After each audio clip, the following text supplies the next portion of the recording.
Telltale Games. Point and click türünün bizim ülkede sevdirmiş ve aniden gidişiyle herkesi şaşırtmış bir firma. Globale es geçersek point and click türüyle bizim ülkedeki oyuncuların daha fazla haşır neşir olmasını bu firma sağladı. Çıkardıkları oyunlar ile bizleri maceraya sokan ve interaktif bir deneyim sunan bu firma bu sıralar tekrardan toparlanıyor. Telltale Games'in başına neler geldiğinden ve firmanın batma sebeplerini konuşacağız ama önce şu türden bahsedelim.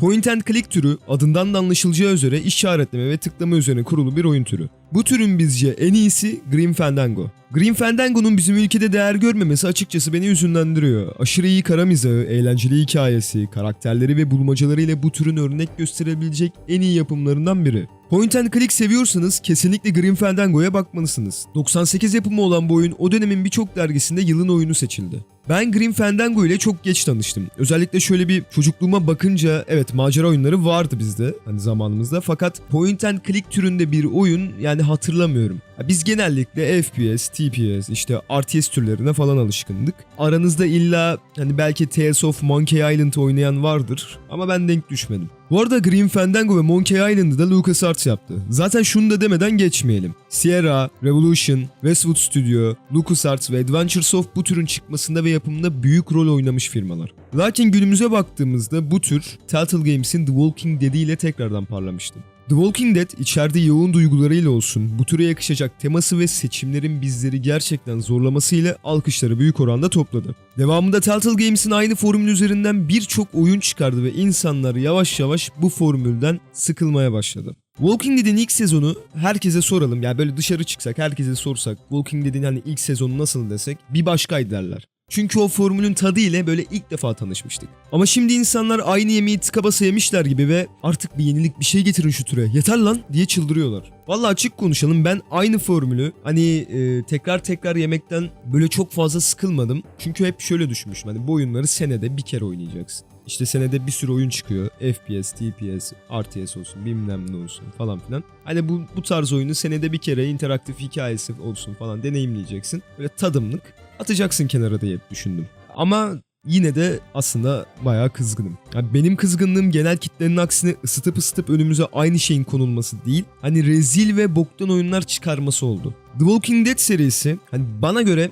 hayal kırıklığı da değil ama ya böyle bir çalkantılı. İlk sezon böyle sanki bir kandırmaca gibi oldu. Nasıl anlatayım size? Mesela Çatalca'ya giderken böyle kendin pişir, kendin ye yerler olur ya. Girişte bir adam olur hani buyurun gelinler. Çok da samimi gelir size. Siz de alırsınız ekibinizi mangal yapmaya gidersiniz falan. İşte biz ilk sezonla o samimiyete kandık. İkinci sezonla lan keşke gelmese miydik acaba dedik. Üçüncü sezonla bu ne lan dedik. Dördüncü sezonda da zaten dayak yedik, eve geri döndük. Üstüne mangalda yarım kaldı. Telltale Games özellikle sezon 3 ile ya beni fazlasıyla üzdün ya. Kahroldum ama. İlk 2 sezonu en azından 10 kere bitirip 3. sezona 55 saat, final sezonu ise 30 saat gömmüş biri olarak samimi söylüyorum telef ettin bizi. Şimdi biraz sakinleşelim, calm down abi ve konumuza dönelim. Bu haftanın kazananı The Walking Dead serisi oldu ve biz de tekrardan ekibimle birlikte karşınızdayız. Bu incelemeyi yaparken bizlere oyun içi görüntüleri sağlayan Türkçe Oyun Filmi ekibine de buradan teşekkür ediyoruz. Şimdi sizlere her şeyini kaybeden bir adamın ateş içinde yanan bir dünyada tekrar umudunu bulmasını, ardından o umudu için neleri göze aldığını ve o umudunun büyüyüp gelişip o adamı gururlandırışını anlatan bir oyundan bahsedeceğim. The Walking Dead.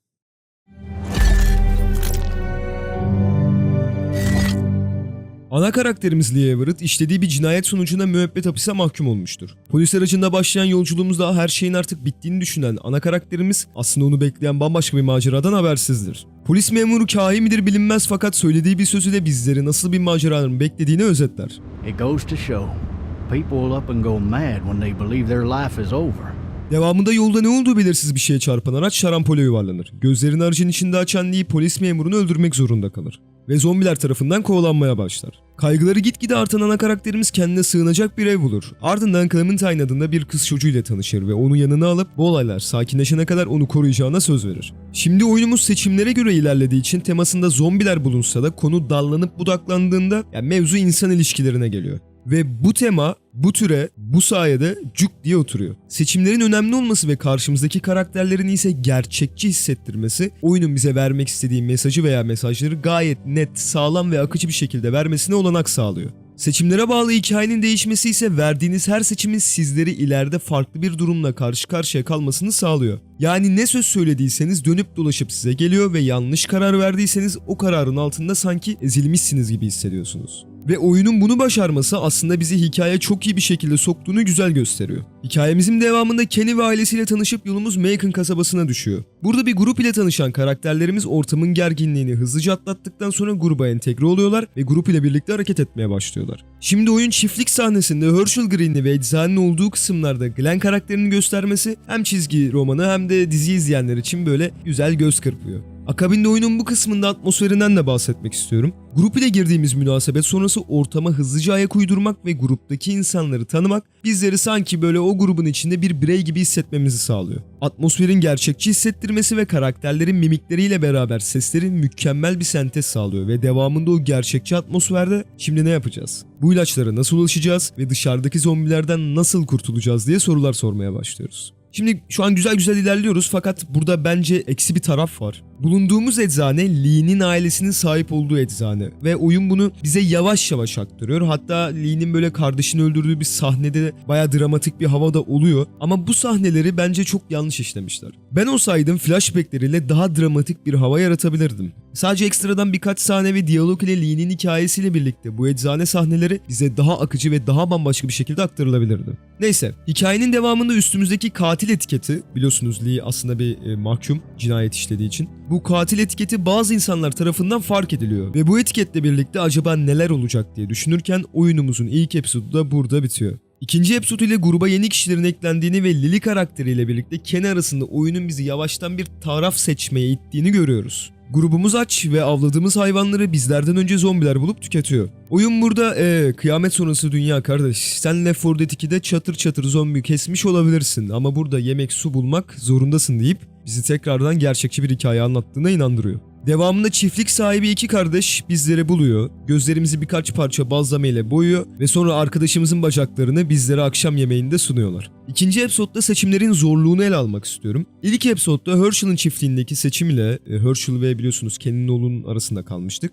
Carly ile Dog arasında kalmamız bu seçimlerin zorluğunu bize yavaştan hissettirmişti ama bu episod ile o zorluğu biz biraz daha fazla hissediyoruz. Öncelikle oyunun kıyamet sonrası bir dünyada insanların neler yapabildiğini bu bölümde insan eti yemesiyle göstermesi ve buna mantıklı bir açıklama sunması oyunun vahşi ve bütün duygularının iç içe geçtiği bir atmosfer sağlamasından boldan böyle artı sağlıyor. Kıyamet sonrası dünyalarda bu tarz vahşi, böyle mide bulandırıcı ve abi yani bu kadar da olmaz denilen her olayın bu temayı iyi yansıttığını ve bizlere olay örgüsünde bir akıcılık kazandırdığını düşünüyorum. Şimdi seçimlerin zorluğu ilk olarak bu episodda Lily'nin babasına yardım etmek veya Kenny ile Larry'i öldürmek arasında kalıyor diyebiliriz. Diğer zorlukları ise böyle John kardeşleri, çiftliğin sahibi olan kardeşleri öldürmemiz olabilir. Bir tanesinde Clem'in yanında öldürüyoruz. Diğerinde ise ya grupla gitmemizi söylüyor ya da dönüp John kardeşlerinden bir tanesini daha içini bitirmemizi söylüyor. Burada John kardeşlere de biraz değinmek istiyorum. Böyle en başta sinsi gözüküp ağzımızdan laf almaya çalışması ve bizi şüpheye düşürmesi, ardından da Mark'ın bacaklarını kesip yemeğe koymaları, bak biz çok tatlı minnoştuk, şimdi ise kötü birer moron olduk dedirtmiyor. Yani oyunun sizi şüpheye sokması da diyalogların iyi yazıldığına işaret ediyor.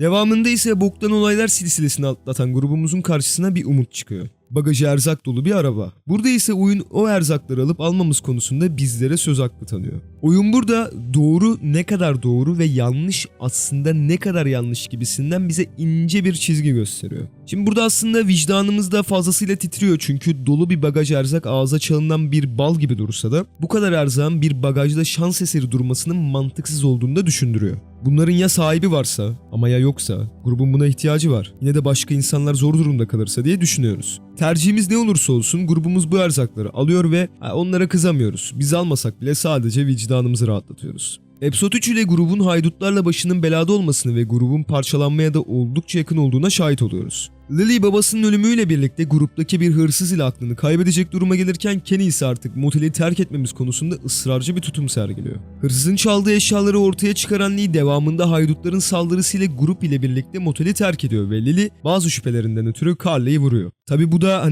yaptığınız episode 1'deki seçime bağlı. Vurulan Dog da olabiliyor. Biliyorsunuz ilk episode'da bize seçim sunmuştu. Carly'yi mi kurtaracağız Dog'u mu diye. Burada kimi kurtardıysanız o her türlü ölüyor. Aslında burada bir eleştirim var bu konuyla alakalı ama bunu ikinci sezona saklayacağım. Çünkü ilk sezondan böyle bir eleştiri biraz böyle haksız bir eleştiri olabilir. Haydutların saldırısı sırasında Kenny'nin oğlu Doug ısırılıyor ve bu episod ile daha duygusal anlar yaşıyoruz. Öncelikle Kenny'nin saatler önce oğlu ve karısı varken bir anda bütün ailesini kaybetmesi, ya oyuna karşı ya oyun bizim de kalbimiz var hani diyoruz. Kenny'nin aslında oyun boyu öfkesinin ve verdiği her kararın ailesi için olduğunu bu sahne daha iyi vurguluyor. Akabinde Doug ile biraz eğlenceli anlar geçirmemizi ise tempoyu biraz değiştiriyor ve hoşumuza da gidiyor açıkçası, yani bu kadar gerginlikte biraz sırıtmak fena olmuyor. You're the Grace Detective, and I could be Dick Grayson, your ward. That's Robin. I know who it is. Şimdi biz episode geldik ve bu episodlar hani bölüm bölüm farklı olay örgüleri barındırıyor. Yani böyle ortada asıl bir düşman yok. Her şey böyle grup üzerinden ilerliyor. Fakat oyun bu episode ile hamlesini yapıyor ve oyunda artık bir baş düşmanımızın da olduğunu bizlere gösteriyor. Can't wait for you to get to Savannah, Clementine. I got your parents right here. Telsizdeki tuhaf sesiyle ilgilenirken kim lan bu adam diyoruz ve işin içine gizem de girmeye başlıyor. Bu olayların bir finale bağlanması için bir baş düşmanın olması hani gayet mantıklı. Çünkü her bölüm böyle farklı bir hikaye örgüsü var ve yani dediğim gibi bu hikaye örgüsü grubun yaşadığı maceralar üzerinden gidiyor. Fakat oyunun da bir finale bağlanması için ya bir baş düşman lazım ya da grup içinde bir çatışma lazım. Oyun da burada bize bir baş düşman sunuyor ve aslında bu baş düşman mantıklı çünkü bu baş düşmanın Clem'e karşı ilgi duyması da ana odağı komple Clem ve Lee ikilisine döndürüyor. Şimdi gelelim 4. episoda. 4. episoda biraz daha gergin bir şekilde başlıyoruz. Yani tren ile şehire geliyoruz fakat şehirde bizi bekleyen birisi var ve Clem'in tehlike altında olduğunu düşünüyoruz. Derken şehirde kilise çanının çalması ile kafalarda soru oluşuyor. Çanlar kimin için çalıyor? It tolls for thee. Episode 3'te grubumuza gelen 3 yeni karakteriyle tekrardan toparlandık derken aslında işlerin hiç umduğumuz gibi gitmediğini görüyoruz. Grubumuz ile bir eve sığındıktan sonra tavan arasında açlıktan ölen bir çocuğu görüyoruz. Burada oyunun grafiklerini ele almak istiyorum. Yani çizgi roman tadında olan grafikler oyuna farklı tat katıyor ve oyunun hikayesinin çizgi romandan esinlenerek yapılması da hani bir çizgi romanın içinde olduğumuzu hissettiriyor. Hani grafikler de güzel, karakter tasarımları da iyi. Hani oyunun kendine has bir sanat tasarımı var gibi duruyor. Fakat benim en çok ilgimi çeken karakterlerin mimikleri. Hani şimdi karakterlerin mimiklerinin bu kadar iyi olması oyuna artı sağlıyor. Çünkü karşımızdaki adamın hani bir duygu halinde olduğunu görüyoruz. Devamında bu tavan arasında bulduğumuz çocuğun acizliği ise bizleri sarsıyor ve çocuğu köpeğin yanına gömerken böyle her toprak attığımızda bu dünyanın aslında hiç kimseye acımadığını daha iyi anlıyoruz. Ve oyun bize bu çocuk üzerinden dolaylı yoldan böyle Clem'e mesaj veriyor ve biz de Clem'i daha fazla önemsemeye başlıyoruz. Episode 4 ile birkaç sahnede FPS kamera açısında zombileri vurmamızda oyuna biraz çeşitlilik sağlıyor. Bu FPS kamera açısını yerine göre güzel tuttururlarsa aslında aksiyonun dozajını iyi arttırdığını hani rahatlıkla söyleyebiliriz ama bu FPS kamera açısı sadece bu episode ile sınırlı kalıyor. Devamında Molly karakteriyle tanışıyoruz. Hani böyle bir dünyada hırçın ve güçlü bir kadın karakterin oyuna hani ne kadar yakıştığını söylemeden edemeyeceğim. Bu karakter de tek episodla sınırlı kalıyor ama belli ki hani böyle bir karakter portresi kafalarına yatıyor ve ikinci sezonda bu tarz bir karakter ile yine karşılaşıyoruz. Oyunun devamında Crawford adında bir yere giriyoruz. Bu Crawford'ın sadece güçlü olan insanların kalabildiği bir topluluk olması yine ilgimizi çeken bir konu oluyor. Hatta bu konuyu da biraz eksiltip böyle içeriğini düzenleyip ikinci sezonda böyle tekrardan karşımıza çıkarıyorlar diyebilirim. Neyse bölümün devamında Clem ortadan kayboluyor ve ana karakterimiz ısırılıyor. Lee ısırılıyor ama hani Lee'nin çok umrunda olmuyor çünkü bu zamana kadar kolladığı ve ona bu iğrenç dünyada umut olan o kız çocuğu tehlike altında ve Lee hani ucunda böyle ölüm de olsa onu ne pahasına olursa olsun kurtarmak istiyor. Ve geldik son episoda. Ana karakterimiz tabiri caizse hani boku yemiş durumda ve biz Clem'den çok Lee'ye üzülmeye başlıyoruz. Ve Clem'e de açıkçası böyle biraz gıcık oluyoruz diyebilirim. Şimdi burada Clem ve Lee ilişkisini ele almak istiyorum. Oyunun başında Lee'nin bu tatlı kız çocuğunu bulması ve her defasında onu belirli şeylerden kurtarması Lee'ye bir sorumluluk yüklerken bu kızı sahiplenmesi onun iyi tarafını da gösteriyor. Lee bildiğiniz üzere aslında bir katil fakat Clem ile birlikte o kötü duygularını ve o kötü tarafını yok etmeye çalışıyor. Şimdi Lee Clem için bir baba figüründe ve her kararında Clem'e kötü örnek olmaktan korkuyor. Ve aralarında oluşan bu sevgi bağı ise en güçlü duyguyu gösteriyor. Peki nedir en güçlü duygu, bilir misiniz? Şimdi Hunger Games'ten biraz özentilik yapacağım ama en güçlü duyguyu insanlar korku zanneder, lakin umuttur. Bu ikisi ise bu dünyada hala güzel şeylerin olabileceğine dair umudu simgeliyor ve bu durum sadece onların çevresi için geçerli değil, ikisi de böyle birbirine umut oluyor. Bir de şu konuya girmek istiyorum. Bu oyunu böyle hani kafa dağıtmak için gireyim de oynayayım derseniz hani oynamayın arkadaşlar. Çünkü bu oyunu bir hani deneyim olarak görmeniz lazım. Kafa dağıtmak için mesela Doom oyna, böyle aksiyonun dibine vur. RDR2 oyna, ata bin, çayır çimen gez. GTA oyna, şehirde turla. Ama bu oyunu böyle dümdüz oynama. Şimdi burada biraz size irite edici gibi gözükmüş olabilirim. Yani çünkü hani elbette bir oyunun nasıl oynayacağını sizlere söylemek benim haddime değil. Ama bu oyunun size vermek istediği mesajları iyi alamazsanız, yani oyuna tam anlamıyla odaklanamazsanız, oyundan aldığınız tat sekteye uğrayacaktır. Şimdi gelelim kötü adamımıza. Kötü adamımıza bakarsak burada biraz tuhaf bağlamışlar konuyu ama ben biraz fazla mantık çerçevesinde bakıyor da olabilirim. Bu Episode 2'nin sonunda biliyorsunuz arabadan hani grubumuz erzak çalıyor ve bu kötü adam da aslında o arabanın sahibi. Anlattığına göre arabanın içindeki erzaklar karısı ve kızı için umut olacakken bizim grup o umudu ellerinden alıyor. Ve adam kendini böyle aşırı derecede suçlu hissediyor. Devamında kızı ve karısı da ölüyor bu durum içerisinde. Bu yüzden psikolojisi iyice bozuluyor. Kendisini o kadar suçlu hissediyor ki tekrardan aile kurmak ve iyi bir baba olmak için Clem'i bizden almak istiyor. Adam kafayı iyi bir baba olmakla sıyırdığını bizlere karısının kafasını bir çantada taşımasıyla net bir şekilde gösteriyor. Bu episode'da Kenny karakterlerini ve seçimlerinize göre de Ben karakterini kaybedebiliyoruz. Onu da söyleyeyim. Neyse, Clem'i kurtardıktan sonra Lee artık hani dönüşme aşamasında oluyor ve bizlere unutamadığımız böyle güzel, dokunaklı bir final sunuluyor. Lee'nin Clem'i ararken ölmesi ona anlamlı bir ölüm katarken bizlere ise dramatik bir final izlememizi sağlıyor. Şimdi burada final ile alakalı ben şöyle bir eleştiri yapmak istiyorum. Biliyorsunuz Lee'nin kolu ısırılıyor. Şuraya parantez açmak istiyorum de. Lee ısırılırken böyle Lee'nin kanı Clem'in şapkasına geliyor. Yani bu kanı unutmayın çünkü her sezonda o şapka ve kan bizimle birlikte yani geliyor. Bu da oyun için böyle özel ve minik bir detay oluyor. Parantezi kapat abi. Neyse, ne diyorduk? Lee ısırılıyor ve oyun bir yerde bize bir seçim sunuyor. Kolu keselim mi yoksa kesmeyelim mi? Şimdi kolu kesmediğimiz bölümde yine bu şekilde dramatik bir son bizi beklerken kestiğimiz durumda mutlu bir son olsaydı ve bizleri iki farklı final bekleseydi sizce nasıl olurdu? Ben söyleyeyim, gayet mantıklı ve hoş olurdu değil mi? Lee'nin elbet ölmesi finali çok güzel ve dramatik bir hale getiriyor. Hani çok böyle epik bir final izletiyor bize ama kolu kestiğimizde de farklı bir son olsa ve mutlu olsak daha da iyi olmaz mıydı? Şimdi sen bize o kolu kestiriyorsan iki farklı final sunacaksın kardeşim. Çünkü oyun sonlara doğru artık böyle seçimlerin yavaş yavaş değersiz gelmeye başladığını hissettiriyor. Sen iki final yap, sonra canon son olarak istediğini seç. Ama bize o iki finali göster. Lakin oyun son episodda da böyle direkt sonuç odaklı işliyor konuyu. Neyse, devam edelim. Clem Lee'yi öldürüyor veya orada öylece bırakıyor. Bu sizin seçiminize bağlı. Ardından Clem'i ıssız bir şekilde tek başına kaldığını görüyoruz ve oyunumuz bitiyor. Kafamızda soru işaretleriyle biten bir final oluyor diyebilir miyiz? Elbette diyebiliriz ama bu soru işaretleri eksiden çok artı sağlıyor. Çünkü şimdi ne olacak? Hani Lee öldü, Clem tek mi kalacak? Biz diğer sezonda kim olarak oynayacağız diyoruz ve bu da diğer sezon için heyecanlanmamızı sağlıyor. The Walking Dead'in The Game Awards ödüllerinde yılın ödülünü almasının hani ulan biraz abartıyorlar mı acaba diye düşündürse de oyunu bitirince bu ödüle aslında biraz da hak veriyorsunuz. Şimdi oyunun böyle dizi gibi bölüm bölüm yayınlanması, karakter mimikleri, şahane atmosferi, iyi seslendirmeleri, diyalogların özenli bir şekilde yazılması ve Lee ile Clem ikilisinin yaşadığı maceralarıyla ben bu oyundan fazlasıyla hani tatmin olmuş bir şekilde ayrıldım.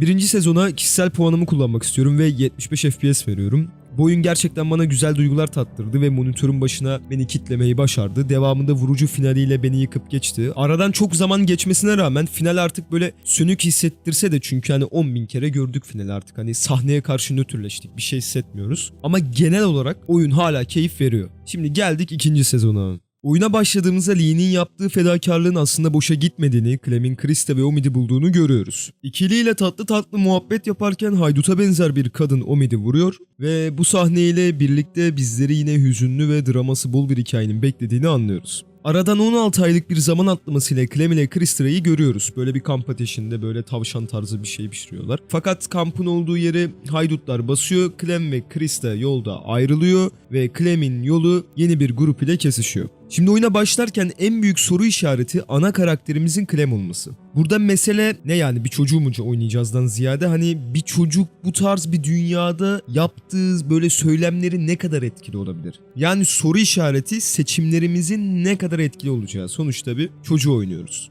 Clem'in kolunu köpek ısırıyor bu grupla tanışmadan önce ve bu grup köpeğin ısırığını zombiler tarafından yapıldığını düşündüğü için Clem'i bir kulübeye kilitliyor. Fakat kızımız hırslı ve korkusuz olduğu için kulübeden kaçıp onların bulunduğu eve giriyor ve gerekli malzemeleri toplayıp kendine dikiş atıyor. Bu dikiş sahnesi karakterle aramızdaki bağı arttırıyor. Nasıl arttırıyor ondan da bahsedeyim. Clem bu dikiş sahnesinde acı duyduğu için biz de onunla birlikte "Ah canım, merak etme, bak görecekler onun köpek ısırığı olduğunu, sen sakin ol" falan diyoruz ve ana karakterimize değer veriyoruz. Devamında başından bir sürü şey geçmiş Clem için, yeni grup ile birlikte artık böyle huzurlu günler geçireceğimizi düşünüyoruz. Lakin bu grubun başındaki bela hiç görmediğimiz türden bir bela olduğunu ileride anlıyoruz. Who's Carver?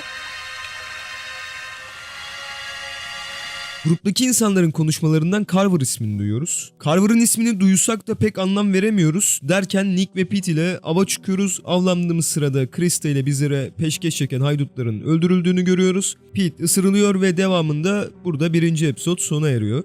İkinci episodda ise herkesin bahsettiği bu Carver ile tanışıyoruz ve bu durumdan şunu anlıyoruz: artık bir baş kötümüz var. Kötü karakterler olay örgüsü için önemli dedik, fakat Carver'ın olay örgüsü hani birazcık tuhaf. Bizim grubun peşinde olan bu adam eve girdiğinde grubun burada olduğunu bilmesine rağmen herhangi bir saldırı yapmıyor veya burada beklemiyor ve grubun yani resmen kaçmasına müsaade ediyor. Tabii biz hala Carver'ın kim olduğunu bilmiyoruz. Sadece bize oradan buradan tehlikeli, işte Carver şöyle, Carver böyle diyorlar. Ama Carver'ın hala amacını bilmiyoruz. Burada oyunun diyaloglarını eleştirmek istiyorum. İlk sezonda oyun bize böyle dolanacak, böyle özgür bir alan sunduğunda karakterler ile etkileşime girip sorular sorabiliyorduk. Fakat ikinci sezonda genel olarak diyalog problemi var. Olaylar oluyor fakat insanlara çeşitli sorular yönlendiremiyoruz. Bu da çizgisel bir oyun oynadığımızı bize daha çok hissettiriyor. Seçimlerimizin çok da önemi yokmuş gibi hissettirmesi oyuna elbette eksi olarak yansıyor. Çünkü hani içimizden diyoruz ki ya kardeşim sen o zaman çizgisel yap. Hani bize kutucukları koy. Biz tıklaya tıklaya ilerleyelim. Problem yok. Ama diyalog falan verme o zaman bize. Biz sadece izleyelim, hani tıklayalım madem.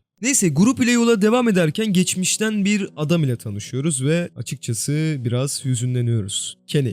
Şimdi Kenny'nin ölümü çok şaibeli oldu çünkü herhangi bir ceset göremedik. Ceset göremeyince Kenny karakterini bu sezonda kullanmaları hikayeye destek sağlıyor. İlk oyundaki karakterin bir anda karşımıza çıkması anıları depreştirdiği gibi ilk oyunda bir köprü kurmamızı da sağlıyor. Grup ile kayak merkezine giriyoruz fakat arkamızda hala bizi bir kovalayan Carver olduğunu unutuyoruz. Burada şey de değinmek istiyorum. Clem'i böyle konservedeki bir kıza benzetiyorlar ve Kenny'nin Nick'e Vanilla Ice diye seslenmesi, bunlar da böyle tatlı tatlı oyun içinde göndermeler olmuş. Bunu da atlamayayım. Kayak merkezinde böyle akşam yemeğini keyifli bir şekilde yiyelim derken oyun bize ilk zor seçimini sunuyor. Grup ile birlikte mi akşam yemeği yiyeceksin yoksa geçmişten tanıdığın biriyle mi? Şimdi grup bizi yanına aldı, o kadar yürüdük, bize iyi davrandılar, işte yemek verdiler olsun falan filan. Fakat bir tarafta da ta ilk sezondan Kenny var. İşte bu zor seçimler güzel oluyor abi ama bunu biraz geç yapıyor oyun. Bu zor seçimin ardından Carver dediğimiz eleman mekanı basıyor. Burada şunu da ekleyeceğim. Grup ile 5 gündür yoldayız. Adam bizi takip ediyor fakat nasıl takip ettiğini oyun azıcık bile açıklamıyor.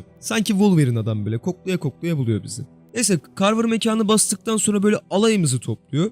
Burada Carver ile grup arasındaki ilişkiyi de aslında anlatmak lazım. Carver böyle kendi çapında bir topluluk kurmaya çalışan birisi. Bu ilk sezonda bahsettiğim Crawford olayı gibi, hani neydi, bir toplulukta sadece güçlüler var falan. Zayıflığı asla kabul edilmediği bir yer. Carver'ın topluluğu da öyle. Güçlerin olduğu ve zayıflığın kabul edilmediği böyle bir yer. Bizim grubumuz daha önce Carver ile birlikteyken Carver'ın dayatmalarına ve ideolojisine dayanamayıp kaçıyorlar. Grupta Rebecca adında böyle bir yelloz var. Bu kadın hamile ve çocuğun babası, diyalogların bize anlattığı kadarıyla Carver. Ve Carver'ın asıl amacı aslında Rebecca ve çocuğu almak. Ama Carver yanında grubu da görünce bir taşla iki kuş diyor, alayımızı alıyor. Neyse, Carver alayımızı aldıktan sonra bu episode da burada bitmiş oluyor. Episode 3'e bakarsak, şimdi seriyi incelerken ben DLC'lerden hani bahsetmeyeceğim ama bu episode'da bahsedeceğim. Carver'ın mekanına doğru giderken herkesin sessiz sakin kaldığını fakat Kenny'nin yine hırçınlaştığına şahit oluyoruz. I'm gonna punch the first son of a bitch I see. Then I'm gonna take his gun and use it to shoot the next son of a bitch I see. Devamında mekana vardığımızda Carver'ın kurduğu topluluğu da görmüş oluyoruz. Burada insanları sanki hapishanede tutar gibi tutan Carver onlara gündelik işler veriyor ve sadakatini bu işleri doğru düzgün yapıp yapmamasıyla ölçüyor. Sopa mı muz mu meselesi. Sen eğer adam olup söz dinlersen Carver sana diyor ki al kardeşim muz diyor. Al muz. Grubunu alıyor. Eğer ki dinlemezsen ve onun istediği gibi biri olmazsan da sopa diyor çatıdan aşağı fırlatıyor. Kötü adamımız bence iyi yazılmış. Hani Carver'ın amacını gayet net bir şekilde anlatıyorlar. Adam hani sadece kötü olmak için kötü olan bir adam değil. Carver'ın vizyonu şöyle: bir sonraki nesil ve bizler güçlü kalmalıyız. Eğer insanlar güçlü olmazsa bir araya geldiklerinde kaos çıkar ve bu kıyameti atlatamazlar. Bu yüzden kurduğu bu toplulukta da sadece güçlü insanlar olmalı. Adamın vizyonu bu. Carver'ın mekanında ortama yavaştan ayak uydursak da hepimiz buradan kaçmayı istiyoruz. Gruptaki bir kişi Carver olayı esnasında ortadan kayboluyor. Bu Carver'ın bizi kayak merkezinin bastığı esnada. Ve sonra tekrardan karşımıza çıkıyor. Bu kişi de Luke. Burayı bir zombi sürüsünü vuracağını ve hemen gitmemizi söylüyor bize. Devamında ise haberleşmek için bir telsiz istiyor ve bu telsiz detayı bence bilerek eklenmiş gibime geliyor. Çünkü ilk oyunda telsiz yüzünden Lee bok yoluna gitti ve bu sezonda telsiz yüzünden Kenny bok yoluna gidecek. Telsiz almak için Clem'i gönderiyorlar. Şuna da değinmek istiyorum. Ana karakterimiz çocuk olsa da olay örgüsünü buna ayarlı bir şekilde yapmaları oyunda biraz sıkılmamamızı sağlıyor. Böyle küçük olduğumuz için millet habire bizi bir yerlere sokuyor, bir yerlere çıkartıyor. Yani Clem'i küçük bir çocuktan fazlası gibi göstermeye çalışıyorlar ki yapmakta zorundalar. Yoksa oyun boyu sadece böyle yetişkinlerin falan kavgasını izleriz. Biz de çocuk olarak böyle anam ne oluyor falan diye bakarız. Bu da sıkıcı olur tabii. Telsiz alınıyor ama Luke yakalanıyor ve devamında Carver telsiz ile Kenny'yi feci şekilde dövüyor. Burada oyunu grafik olarak da ele almak istiyorum. İzlediğiniz görüntüler remastered olan sürümünden ama orijinale baktığınızda ilk oyunun üzerine koyulmuş bir grafik görebiliyoruz. Carver telsiz ile dehşet yarattıktan sonra grubu kurtarmaya Bonnie geliyor. Bu Bonnie karakterini ilk olarak 400 gün DLC'sinde görmüştük. Bu DLC'de çeşit karakterler vardı ve hepsinin yolları bir yerde birbiriyle böyle kesişiyordu. Carver bu karakterleri kendi topluluğuna katmış ve hepsini oyun boyu kısa da olsa görüyoruz. Fakat Bonnie'yi daha uzun görüyoruz. Bonnie ile birlikte ekibimiz kaçmayı başarıyor. Kenny Carver'dan intikamını alıyor ve sürüden üstümüze bağırsak sürerek ilerliyoruz. Bu ilerleme kısmında Sarita, Carlos ve seçiminize göre Nick karakterini kaybediyoruz. Episode 4'e geçersek Jane karakterini alacağım. Jane karakteri ilk oyundaki Molly karakterini andırıyor. Hani size demiştim böyle bir karakter portresi kafalarına yatmış olacaklardır ki ikinci sezonda bize yeni bir kadın karakter sundular diye. Bu kadın karakter de Jane. Hani böyle güçlü bir kadın karakter oyuna yakışmış diyebilirim. Kendisinin Molly gibi hayatta kalmak için öyle çok radikal kararları yok. Biliyorsunuz Molly ilk sezonda kilise çanlarını çalarak şehirde ilerliyordu. Zombileri bir tarafa çekiyordu. Lakin şunu da atlamamak lazım. Jane gruba hani söylüyordu. Üstümüze bağırsak sürerek işte sürüyü kolay bir şekilde geçebiliriz diye. Ama bunu ilk olarak Lee yaptığı için pek bir şey diyemiyoruz. Fakat bize zombilere karşı işte tornavida kullan, zombiyle karşılaştığında ilk bacağına vur demesi hayatta kalmayı da iyi bildiğini gösteriyor. Karakteri de aslında sağlam duruyor. Çünkü konuşmaları olsun falan kendinden çok emin. Carver'ın mekanından çıktığımızda plana göre müzede toplanıyoruz ve Kenny'yi burada darmaduman olmuş bir şekilde görüyoruz. Önce karısını ve çocuğunu kaybeden Kenny, şimdi ise hayatta tutunmasını sağlayan kız arkadaşını kaybediyor. Kısacası adamın kafası biraz kırık. Psikolojisi çok yerinde değil. Bir de telsize dayak yiyince iyice göçtü adam.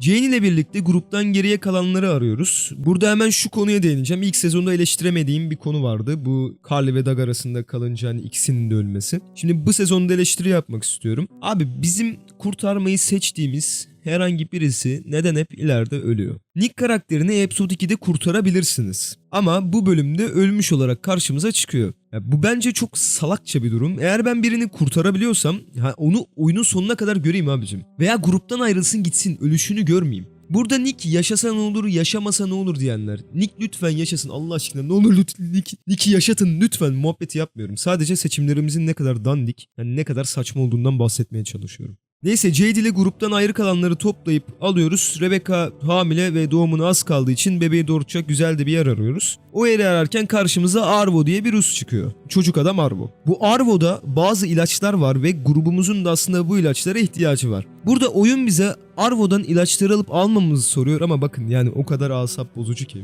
Yani o kadar sinir edici bir şey ki. İşte bahsettiğim çizgisellik tam olarak burada başlıyor. Biz bu Arvo'dan ilaçları alsak da almasak da episodun sonunda Arvo gelip bizim ekibe yine çatıyor. Neden çatıyor biliyor musunuz? Çünkü boktan senaryo yazmışlar arkadaşlar. Yani bomboş boktan bir senaryo yazmışlar. Arvo karakterini hikayeye çoktan yedirmişler. Sonradan detaya inmişler. Yani ortada Walking Dead'de yani sezon 2'de ben şunu çok rahat görebiliyorum. Bir hikaye yazılmış baştan sona, onu sonradan detaylandırmaya gitmişler. Diyaloglar, seçimler bu yüzden bu kadar berbat. Yani ben Arvo bize niye saldırıyor demiyorum. Arvo bize saldırsın fakat şununla alakalı yani adamla bir husumetimiz olsun. Bana öyle bir olay örgüsü koy ki önüme. Bu Arvo'nun bize saldırmaktan başka çaresi kalmasın. Ama Telltale Games ne yapmış? Boşver, çal ki diyerek devam etmiş yoluna. Biz ilaçları alsak da almasak da bu lavukla her türlü yüzleşiyoruz. Neyse bu Arvo ile yüzleşmeden önce bebek de dünyaya geliyor. Bebek faktörü önemli çünkü bir sonraki 2 oyunda bu bebeği göreceğiz. Yani en azından hani final sezonda göreceğiz yani. 3. sezonda yine görüyoruz ama varlığı çok az var.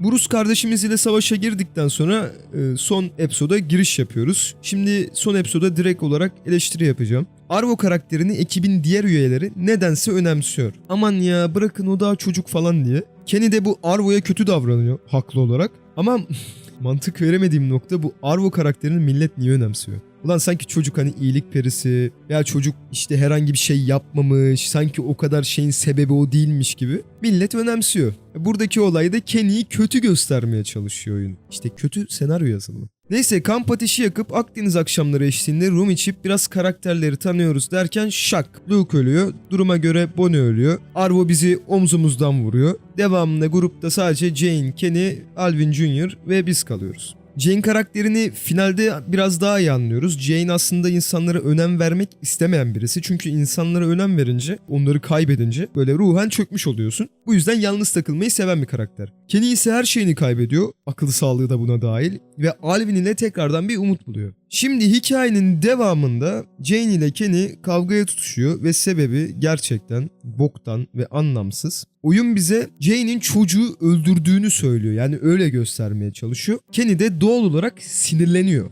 Ve bunlar tutuşuyorlar kavgaya. Jane bize işte bu kavgadan önce diyor ki bak onun gerçek suratını şimdi göreceksin diyor. Lan iyi göreyim pekala da yani asalak gerizekalı neden böyle bir şey yapıyorsun ki? Hani bu ne biçim senaryo yazımı oğlum ya? Bu nasıl bir senaryo yazılımı ya? Lan bizi bir şeylerin arasında bırakmak istiyorsanız elle tutulur adam akıllı şeyler yapın kardeşim. Bildiğin zorla kavga ediyor bunlar. Jane ile Kenny kapışırken aralarında seçim yapmak zorunda kalıyoruz. Ve vallahi arkadaşlar hani ne seçerseniz seçin hiçbir anlamı yok. İşte Telltale Games buradan sonra komple yani kaybetmeye başlıyor. Oyunun en iyi finali Kenny ile Wellington denilen yeri bulmamız ve devamında Kenny'nin yalvarıp bizi içeriye aldırmaya çalışması. En dokunaklı final yeri bu. Gerisi fasafiso. Diyelim ki finaller kötü, tamam ama asıl problem bu değil. Bu Telltale Games nedense canon son seçmiyor abi.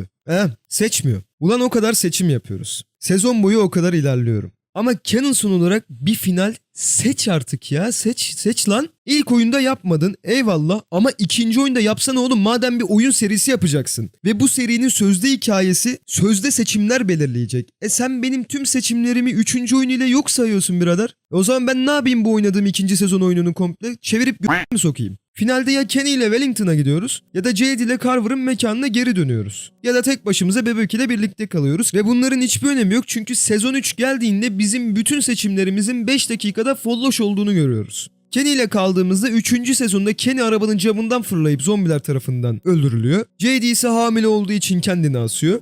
Ne oldu? O seçimler, hisler falan hepsi çöp oldu. Oyun yine kendi yazdığı hikayede bizi s***ne takmadan devam ediyor. Şimdi sezon 2'ye ben 50 FPS vermek istiyorum. Buna 3. sezonda finalin yok sayılması da dahil abi. Yani o ondan sonra çıkmış oyunu kendi halinde değil hayır. Ben oyunu seriye göre eleştiriyorum ve onu da sayıyorum. Ya bu bence aşırı derecede eksiye. Yaptığımız bütün seçimler sanki çöp oluyor gibi bir şey. Onun dışında oyun diyalog anlamında fazlasıyla kısalmış. Seçimlerin olaya müdahale hissi de aynı şekilde çok azalmış. Oyun çizgisel olduğunu biraz fazla hissettiriyor. Hani bu kadar hissettirmemesi lazım sonuçta. Hani seçim yapıyoruz değil mi? Bu kadar olmaması lazım. Artılara bakarsak bazı sahnelerle oyun ortaya ağırlık koymaya çalışmış. Atmosfer hala fena değil. Sesler de not bad abi. Çeşitlilik anlamında bu seçimlerde olsun falan mouse'u biraz daha kullanıyoruz. Olay örgüsüne bakarsak da başlarda iyi giderken sonlara doğru İbo gibi böyle tepeden aşağı düşüyor.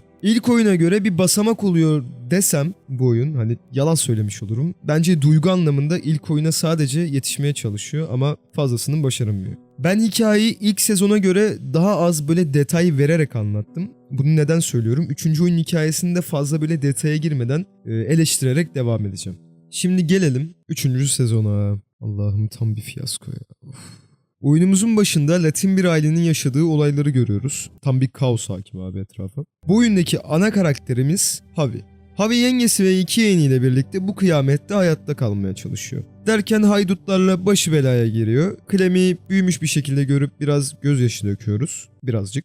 Sonra Javi ailesini kurtarıyor. Kız yeğeni ölüyor. Derken oyun kendi içerisinde yavaş yavaş açılıyor. Şimdi 3. oyunu sanmayın ki üşendiğimden yüzeysel bahsedeceğim. Arkadaşlar 55 saat gömdüm bu oyuna. Tabiri caizse bile tuttum yaladım oyunu. Ama bu oyuna hiçbir anlam veremedim. Şimdi oyun önce karakter değişimine gitmiş. Clem yerine ünlü bir beyzbolcuyu oynuyoruz oyunun dediğine göre. Oyunun 3. sezonunda başaramadığı şeyleri sizlere yavaş yavaş sıralayayım arkadaşlar. Öncelikle oyun 2. sezondaki finalleri komple çöp ediyor. Bunu tekrardan bir bahsedeyim dedim. Önemli çünkü bu abi. Devamında içinde Behlül ve Bihter ilişkisini barındırıyor. Biz bunu çok önceden gördük. O yüzden pek etkilenmiyoruz. Olay örgüsü ilk 2 episode güzel iken kalan 3 episode'da ileri gidemiyor. Karakterlerde bir derinlik yok. Final hiç etkileyici değil. Seçimlerde işte. Şimdi Javi karakterinin bir abisi var. İsmi David.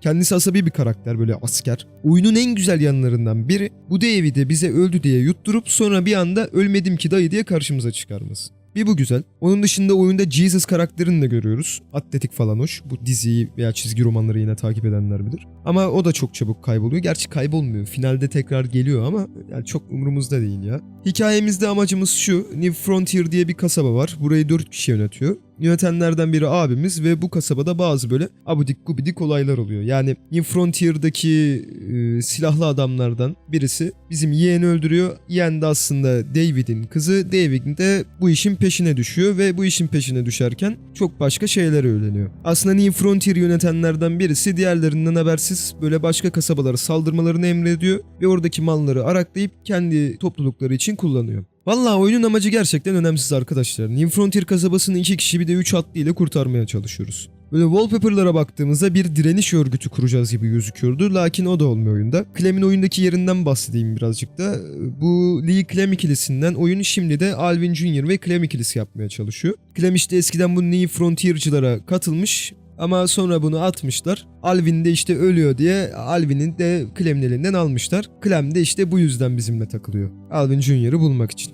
Dağınık bir hikaye yok etrafta ama hani aşırı önemsiz ve sıkıcı gelen bir hikaye var ortada. Ben bu oyunun özenilerek yapıldığını gerçekten hani düşünmüyorum ya. Vallahi hiç özenilerek yapılmamış. Oyunun renkleri hiç iç açıcı değil. Olay örgüsü çok başka yerlere kayıyor. Yengemiz ile oyun bize ilişki kurmamızı sağlıyor. Bu arada kurdursun yani, umurumda değil ha. Hani yengemizle ilişki kurmuşuz falan ya. Hiç problem değil. De bu kadın flashbacklerde hani böyle Türk dizilerindeki kadın gibi gösteriliyor. Aynı böyle etrafı karıştıran, işte ona yürüyor gibisinden. Ya bu oyun The Walking Dead sezon 3 değil de The Walking Dead'i memnun olsaydı veya The Walking Dead ve Javi'nin maceraları da olabilirdi. O zaman belki daha farklı bir şekilde bakabilirdim bu oyuna ama sezon 3 olarak baktığım zaman yani bir falan yapıyorum ya. Atmosfer olarak oyun bence yeterli ama hikaye olarak tırt kalıyor. Seçimlerde bir yer var. Bizi 2 kişinin arasında bırakıyor. Böyle bunu kesinlikle bahsetmem lazım size. Şimdi normalde 2 kişi arasında kaldığımız zaman seçtiğimiz adamın kurtulması lazım değil mi? Ama oyun hop kardeş taklaya getirdik seni deyip seçtiğimiz adamı öldürüyor. Bunu yaparken içlerinden ya büyük ihtimalle bak şimdi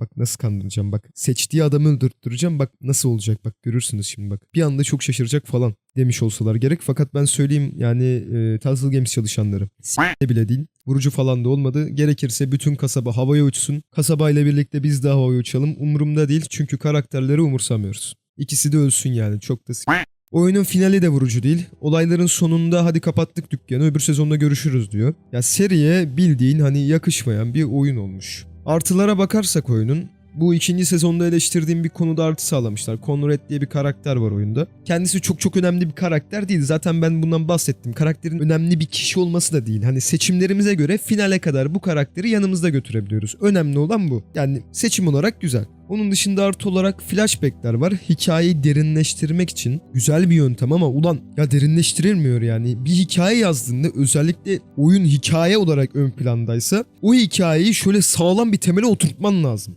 Ama sen bunu başaramıyorsan ortada bir problem var demektir. Yani flashback var ama ya hikayeyi derinleştiremiyor maalesef. Başka artı olarak da ya başka da artı falan yok abi yani. Eksileri sayarsak karakter sıkıcı, olay örgüsü sıkıcı, grafikler sıkıcı, Mesut Komiser'in Smurf var oyunda. Clem yan karakter olmuş. Diyaloglar sıkıcı, seçimler sıkıcı. Şimdi bu kadar sıkıcı bir oyuna 55 saat nasıl gömdün Bahadır diyorsanız, oyun ilk çıktığında 2 episode olarak çıkmıştı. Oynadım.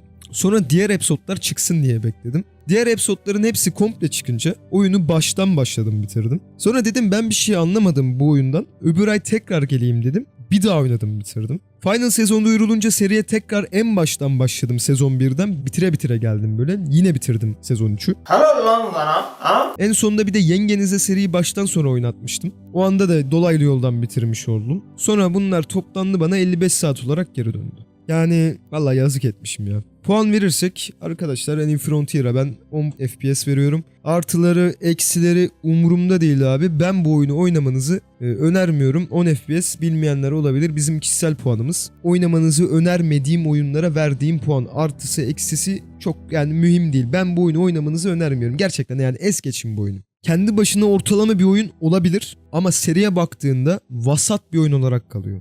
Ben size şunu söyleyeyim. Sezon 3'ü hiç oynamayın. Ya çok ciddiyim hani Final sezonda bir yerde bir gönderme var. Onu da birazdan bahsedeceğim sezon 3 ile alakalı. Devamında sadece şu var. Clem biraz büyümüş. Alvin Jr.'ı biz bir yerden kurtarıyoruz o. Ki Final sezonda o sahne bile gösteriliyor. O yüzden ya bu oyunu hiç oynamayın ya valla bulaşmayın. Yokmuş gibi davranın bu oyunu. Şimdi Final sezona geçeceğiz ama geçmeden önce bu Telltale Games neden kapanmış ona bakalım. Bu Final sezon çıktıktan bir süre sonra ben oyunu satın aldım. Ne olursa olsun boktan da olsa ben bu oyunu oynayacağım dedim. Çünkü sezon 3 ile biraz daha önyargılı yaklaştım oyuna. Neyse Final sezonu alıp oynadıktan sonra yaklaşık 2 hafta sonra haberlere girdim. Bir baktım Telltale Games batmış. Aklım firmaya değil de direkt oyuna gitti. Çünkü ulan hani oyunun 2 episodu paylaşıldı. Geri kalan hani 3 episoda ne olacak?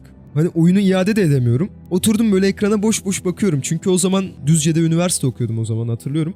Para olarak da biraz sıkışıktım. Ya o sıkışıklıkta bile gittim oyuna para vermiştim. Şimdi oyunun böyle bir anda şaibeye düşmesine üzülmüştüm. Yani lan para da bok yoluna gitti falan diyordum. Şimdi Telltale Games'in kapanmasına bakarsak arkasında böyle çok büyük bir olay yok arkadaşlar. Yani o ona tekme atmış, bu bunun kasasını almış yere fırlatmış. Birisi birisinin göbeğini bıçaklamış gibi şeyler yok ortada. Klasik bir yönetim olayına ve firmanın oyunlarda içerik anlamında çeşitliliğe gitmemesi sebebiyle firma böyle kepenklerini indiriyor. Tabii firma batıyor ama millet firmadan çok Telltale Games'in çalışanlarına ne olacak diye kaygıya giriyor ve Telltale Games'i kurumsal bir firma değilsiniz, telefonun pü diye taşı tutuyorlar. Zaten son oyunlarla istediği ivmeyi yakalayamayan firma tam anlamıyla çöküyor. Ellerindeki son koz bu The Wolf Among Us 2'de telef oluyor çünkü onu da yapamadan gidiyorlar. Derken aradan kısa bir süre geçiyor. Yaklaşık 1 sene ya da 2 sene geçiyor. LCG Entertainment Telltale Games'i tabiri caizse donuna kadar böyle tüm haklarını satın alıyor ve bünyesine katıyor. Firma bu aralar toparlanıyor ve yeni oyunları Wolf Among Us'ta yolda. Açıkçası Big B ile Snow'u özledik. Şöyle bir gelsinler de oynayalım diyorum.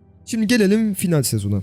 Alvin Jr. ile bu oyunda artık AJ diye hitap edeceğim ona. AJ ile Clem'in spor bir arabayla gezdiğini görürken hem AJ'in hem de Clem'in ne kadar değiştiğini ve büyüdüğünü görmüş oluyoruz. Akabinde felaket telalı olan ana karakterimiz Clem ile yine maceralara dalıyoruz ve bir grup AJ ile Clem'i kurtarıyor. Bu grup daha önce gördüklerimizden farklı çünkü grup sadece çocuklardan oluşuyor. Grubun başında ise Marlon adında apaçi saç kesimli bir kardeşimiz var. Grup ile hemen içli dışlı olmaya çalışıyoruz. Her şey yolunda gibi gözüküyor ama konu Clem ise elbette hiçbir şey yolunda olmuyor. Marlon grubu korumak ve iyi bir lider olabilmek için kafayı ciddi anlamda sıyırmış birisi. Gruptaki karakterlerden biri olan Manny'nin kız kardeşlerini Marlon bir gruba veriyor ve bunu gruptan uzun süre gizli tutuyor. Fakat her saniye bu durum yüzünden kaygı yaşasa da yaşadığı kaygıyı kendi lehine çevirip herkesi kurtarmayı amaçladığını söylüyor. Devamında etraf sakinleşince AJ Marlon'u bir tehdit olduğu gerekçesiyle kafasından vuruyor. Akabinde AJ'in bu tutumunu grup hoş karşılamıyor ve bizi bulunduğumuz yerden şutluyorlar. Yolda Marlon'u arayan 2 kişiyle karşılaşıyoruz. Yani çocukları toplayan elemanlar aslında bu kişiler. Ve bu kişilerden birinin ilk sezonda grubumuzda olan Lily olduğunu görüyoruz. İkinci sezonda karşımıza Kenny çıktığında çok mutlu olmuştuk. Fakat aynısını Lily için söyleyemiyoruz çünkü bu oyundaki baş kötü karakterimiz Lily. Devamında Lily ile bir kargaşaya giriyoruz ve AJ yaralanıyor. Bu sırada zombi derisi giymiş olan James ile tanışıyoruz. Ve James bize Lily'nin grubu olan Delta'nın amacını anlatıyor. Lily'nin çocukları toplama sebebi ise şöyle. Lily'nin topluluğu Delta başka bir toplulukla savaşta oldukları için asker gücüne ihtiyaç duyuyorlar. Ve topladıkları bu çocukları birer birer askere çeviriyorlar. Bu James dediğimiz çocuk da çizgi romanlarda ve dizide gördüğümüz Whisper topluluğunda olan birisi. Fakat topluluğu kendi felsefesi için terk etmiş. Eleman şu dünyada inadına barış, kimse ölmeyecek, ben fikirlerim sayesinde insan kaldım diye tepiniyor etrafta ama yani kardeşim ne yazık ki felsefen bu dünya için fazla hayalperest kalıyor. Devamında AJ ile çocukların olduğu yere geri dönüyoruz okula ve hikaye kendi içinde açılmaya devam ediyor. Şimdi finale girmeden hikayeyi bir özetlemek istedim çünkü bu oyunu oynarken temposundan ötürü aşırı sıkıldım arkadaşlar. Yani insanların bu oyunu sevdiğini biliyorum. Belki Clem ile son bir macera olduğu için, belki de bu serinin son oyunu olduğu için seviyorlar. Lakin ben sadece insanların final sahnesi için bu oyunu sevdiklerini düşünüyorum. Şimdi oyunu biraz anlatalım. Oyun Clem ve AJ arasında geçiyor diyebiliriz. En baştaki gördüğümüz Lee Clem konsepti bu oyunda Clem ve AJ olarak devam ediyor. AJ çok ham bir çocuk ve biz de tıpkı Lee'nin Clem'e hocalık yapması gibi AJ'ye bir şeyler öğretmeye çalışıyoruz ve onun karakterinin şekillenmesine yardımcı oluyoruz. AJ'yi oyuna iyi yansıttıklarını düşünüyorum. Yani bu dünyada büyüyen bir çocuk için etrafa fazla şüpheli yaklaşması ve sosyal bir çocuk olmaması AJ'in normal bir çocuk olmadığını bizlere gösteriyor. Arkasından yaklaşanları ya ısırıyor ya da yumruk atıyor, piyano sesinden ürküyor ve çok sesli diyor, yatakta yatmak yerine yatağın altına geçiyor. Yani çocuk için normal olan şey hayatta kalmak ve bu temaya, bu dünyaya gerçekçi bir şekilde yerleştirmişler çocuğu. Devamında oyunumuz tam bir Netflix dizisine dönüyor arkadaşlar ya, bilmiyorum belki hani yetişkinlerin olmamasından mı bilmiyorum ama sadece böyle gençlerle olduğumuzdan dolayı da olabilir. Böyle renkli böyle Netflix dizisi gibi hissettiriyor oyun, böyle içinde aşk meşk de barındırıyor falan filan. Bunu da işte tercihlerimize bırakmışlar ama böyle çok sıkıcı, çok böyle tempo yavan kalıyor. Oyun bizi böyle genel olarak bir yerde tutuyor ve buna sebep olarak artık Clem'in sürekli kaçmak istemesi yerine bir ev bulması olarak gösteriyor. Lakin o ev havasını bize oyun hissettiremiyor. Yani mesela okulda kalmak çok istiyor Clem. Fakat hani biz o kadar karakterlere değer vermiyoruz ki. O yüzden Clem'in o istediği ev bize pek ev gibi gelmiyor. Onun dışında bazı çok hoş göndermeler var. Mesela Violet karakteriyle yıldızlara bakarken karşımıza Kenny çıkabiliyor. Clem'in Rosie ismindeki köpek ile karşılaştığında yaşadığı tedirginlikte ikinci sezondaki köpek ile yaşadığı deneyime bir gönderme oluyor. Masada mesela otururken ünlü biriyle tanıştınız mı hiç sorusuna ben bir beyzbolcuyla tanıştım deyip sezon 3'e gönderme yapıyor. Bahsettiğim gönderme bu arada. Başka bir şey yok sezon 3 ile alakalı. Serinin diğer oyunlarına bu tarz göndermeler olması bizi bir oyun serisinde olduğumuzu böyle tekrardan hatırlatıyor. Ki bu da önemli aslında. Oyunun seçimleri de yani 3. oyun kadar çizgisel hissettirmiyor, itiraf etmek gerekirse, ama hani finale ne olursa olsun bu oyun serinin son oyunu olduğu için seçimlere gerçekten ne kadar önem veriyoruz tartışılır. Oyunun serinin son oyunu olması bizi sadece macera nasıl bitecek diye meraka sokuyor ki yapımcılar da farkında olacak. Oyunda sadece bir tane final var. Yani ne yaparsanız yapın başka final yok. Ama bazı karakterler tabii ölüyor, bazıları yaşıyor seçimlere göre. Evet, ama birbirimizi kandırmayalım. Ölenler de pek umurumuzda değil. Oyunda çeşitlilik anlamında bizi bölümlerde biraz daha serbest bıraktığını söyleyebiliriz. Fakat animasyon olarak çok fazla tekrarı düşüyor ve bu da oyuna eksi olarak yansıyor. Şimdi ben elbette 1001 çeşit animasyonda 1001 çeşit zombi öldürelim demiyorum ama hep aynı animasyonda aynı şekilde zombi öldürmek pek güzel değil ya diyorum ve toplanabilir öğelere geçiyorum. Oyunda toplayabileceğimiz eşyalar var ve bu eşyaları odamıza koyabiliyoruz. Şimdi bu bir çeşitlilik, evet hani doğru, fakat artı da sağlamıyor ama eksi de sağlamıyor. Böyle bir oyunda toplanabilir öğelerin olması bana pek mantıklı gelmedi ya, saçma geldi.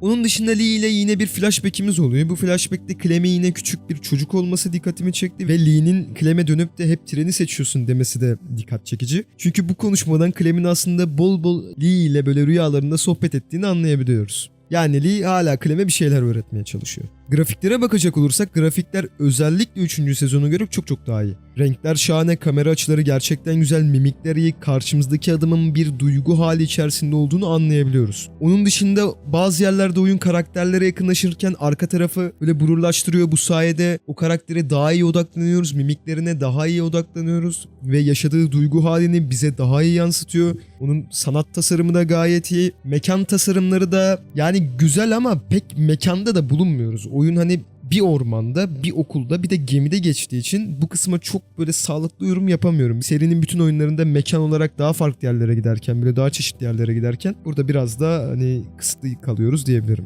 Şimdi gelelim finale. Finalde Clem'in bacağını Minerva adında birisi baltayla hani kesmiyor ama böyle sıyırıyor. Bu Minerva karakteri ben hikayede bahsetmedim ama aslında çok sağlam ve güçlü bir karakter. Clem için gerçekten dişli bir düşman. Ve acaba harcadılar mı bu karakteri diye düşünmedim değil. Bunu yorumlarda tartışabiliriz. Clem sakat bacağı ve AJ ile kaçmaya çalışırken bacağını zombi kapıyor ve ısırılmış oluyor.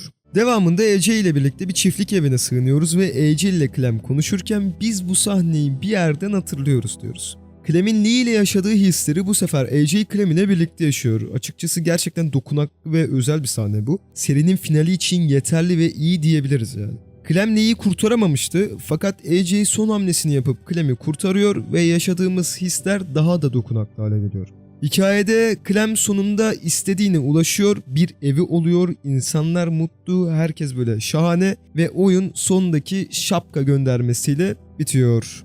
Oyunun yapım süreci yani final sezonun gerçekten çok çalkantılı oldu. Dediğimiz gibi Telltale Games battı, sonra başka bir firma diğer 2 episodu yapmak için devraldı derken hani biz oyuncular bile ulan ne oluyoruz diye etkilendik. Ben final sezona baktığım zaman birçok şey daha iyi yapılabilirdi gerçekten. Daha farklı hikaye, belki daha dokunaklı bir finalimiz olabilirdi. Bazı karakterleri daha çok önemseyebilir, fazladan bir episode daha görebilirdik. Ama bu kadar kargaşanın arasında en azından elle tutulur ve bitmiş bir oyun var karşımızda. Yani finali de seri yakıştı diyebilirim ama dediğim gibi çok daha derin, çok daha duygusal bir final görebilirdik. Zaman atlaması görebilirdik. Ama dediğimiz gibi hani oyunun böyle çalkantılı bir süreçten geçmesi de finali de etkiledi. Diyorum ve yavaştan kapanışa geçiyorum. Valla buraya kadar izlediyseniz yorum atıp arkadaşlarınıza kanalımızı önermeyi unutmayın diyoruz. Ben final sezona 50 FPS veriyorum. Walking Dead serisi bizlere duygu anlamında bir şeyler katmış bir seri ve karakter anlamında ise oyun dünyasına yeni ikonik karakterler soktu diyebiliriz. Lee ve Clem'in hikayesi artık bitti. Firma bu seriyi tekrardan ele alır mı? Yeni bir şeyler ortaya koyar mı bilmiyoruz ama bazı şeylerin tadında bitmesi gerektiğine inanıyorum ve